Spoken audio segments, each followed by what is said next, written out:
ఆంధ్రప్రదేశ్‌లో కొన్ని వర్గాలకు, కొన్ని పార్టీలకు సొంతంగా పత్రికలు, టీవీ ఛానెళ్లున్నాయి. నోర్లు చాలా పెద్దగా ఉన్నాయి. రవ్వంత జ్ఞానం లేకపోయినా ఛానెల్‌లో కూర్చొని బ్యాగ్ బ్యా బ్యా భో భో భో అని చెప్పి అరిసే క్వాలిటీస్ ఉన్నాయి. ఇన్ని ఉన్నాయి కాబట్టి మాకు ప్రత్యేక రూల్స్ కావాలి.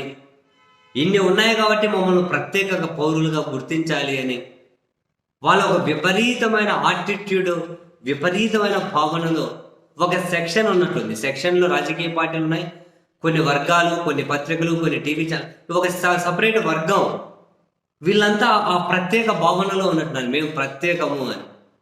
ఎందుకంటే ఇప్పుడు ఈ సెక్షన్ ఏదైతే ఉంటుందో, మేము ప్రత్యేకం అనే సెక్షను, ఈ సెక్షనే రాయలసీమ రౌడీలు అని చెప్పి పదే పదే విషయం గక్కి సైకోయిజం ప్రదర్శించింది ఈ సెక్షనే. కడప రౌడీలు, పులివెందుల సంస్కృతి, కడప సంస్కృతి, రాయలసీమ సంస్కృతి, రాయలసీమ రౌడీలు, ఏడ ఏడ ఏం జరిగేది కనిపించిన దానికి రాయలసీమ ఊడిపెట్టి రాయలసీమ రౌడీలు అని చెప్పి పదే పదే విషయాన్ని, ద్వేషాన్ని చిమ్మింది. ఎందుకంటే వాళ్ళకు ఒక ప్రత్యేక స్పెషల్ అంటే ఒక ప్రత్యేక పౌరులం అనే భావన. ఇప్పుడు ఈ బ్యాచే ఇప్పుడు అమరావతిలో నీళ్లు నిలబడ్డాయి, మునిగిపోయే దగ్గర రాజధాని కడతారా, అన్ని వేల కోట్ల ఖర్చు పెడతారా అని చెప్పి జనం ఒక ఆక్రందనతో, ఆవేదనతో అంటే ఈ బ్యాచ్ తట్టుకోలేక అమరావతిని అంటారా, అమరావతి మునిగిపోయింది అంటారా, వీళ్ళ కేసులు పెట్టాలి, వీళ్ళ సంగతి తేల్చాలని కోతుల్లాగా ఎగురుతూ ఉంది ఇదే బ్యాచే. వాళ్ళనేమో రాయలసీమ రౌడీలు, కడప రౌడీలు, రాయలసీమ గుండాలని ఇష్ట రీతిన మాట్లాడవచ్చు. ఈడ మునిగిపోయింది, నీళ్ళు వచ్చాయన్నది చెబితే నీళ్ళు వస్తున్నాయి కదా, కనిపిస్తున్నాయి కదా, వరద ముప్పున ప్రాంతమే కదా. ఆయన తెలియక అడుగుతాను, ఎవరికైనా ఏం పట్టింటది? అమరావతిని వ్యతిరేకించు, అమరావతిని ద్వేషించాల్సిన అవసరం ఏమొచ్చింది? అక్కడ జనాలను ఎందుకు ద్వేషిస్తారు? వాళ్ళతో ఎవరికైనా వైరం ఎందుకు ఉంటుంది? అమరావతి మీద కంప్లైంట్స్ ఏంటి?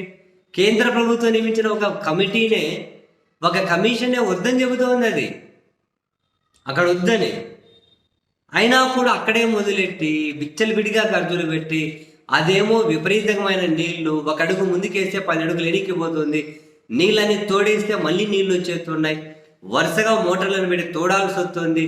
ఇంకా అక్కడ మళ్ళీ ఏమైనా కట్టాలి అంటే అప్పిచ్చే ప్రపంచ బ్యాంక్ ఏమో ఇంకా 4 లిఫ్ట్లు కట్టాలంటుంది.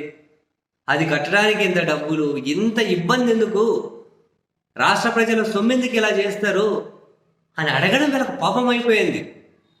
అమరావతికి ఏమన్నా డ్యామేజ్ జరిగితే మనోళ్ళు భూములు కొన్నారు, మనోళ్ళ భూముల రేట్లు పెరగవు, మరి ఏం బాధ వీళ్ళది నాకు తెలియక అడుగుతాను. విమర్శించేవాళ్ళు విమర్శిస్తారు, నువ్వు చెప్పేది ఏదో నువ్వు చెప్పుకోరా బాయ్, నువ్వు చెప్పేది ఏదో నువ్వు చెప్పుకో. ఎవడు ఏం చెప్పాలో వీడే చెప్పాలి. ఈ సెక్షన్ వాడు దుష్ప్రచారం చేస్తే అందులో దుష్ప్రచారం చేయాలి, ఆ సెక్షన్ వాడు విషయం చెబితే విషయం చెప్పాలి, ఆ సెక్షన్ వాడు భజన చేస్తే అందరూ భజన చేయాలి. ఏంది మిగిలిన జనాలకి ఇట్లా నోర్లు లేవులే, మిగిలిన జనాలు ఇట్లా బరి తెగించలేదులే, మిగిలిన సెక్షన్ అనేది ఇట్లా పావలా రూపాయకి పనికిరాని మనుషులు కాదు కదా, మన దగ్గర అన్నీ ఉన్నాయి, బరి తెగించి ఉన్నాం, ఏం బుద్ధి పెడితే అది చేద్దాంలే, దానికి ఒక టీవీ ఛానల్ ఉన్నాయి, పత్రికలు ఉన్నాయి, చేతుల అధికారాలు ఉన్నాయి, వ్యవస్థలు ఉన్నాయి, మనల్ని కాదనోని మీద వేధిద్దాం, కేసులు పెడదాం. ఏం పద్ధతి? మరి వీళ్ళు ప్రాంతీయ విద్వేషాలు రెచ్చగొట్టేలా రాయలసీమ రౌడీలు, కడప రౌడీలు, పులిందల సంస్కృతి, రాయలసీమ సంస్కృతి అన్నప్పుడు వీళ్ళని ఏం చేయాలి? ఏం అతి చేస్తున్నారా బాబు అమరావతి చుట్టూ? వీళ్ళ ఓవర్ యాక్షన్ చూస్తూ ఉంటేనే చేదరింపగలుగుతూ ఉంది.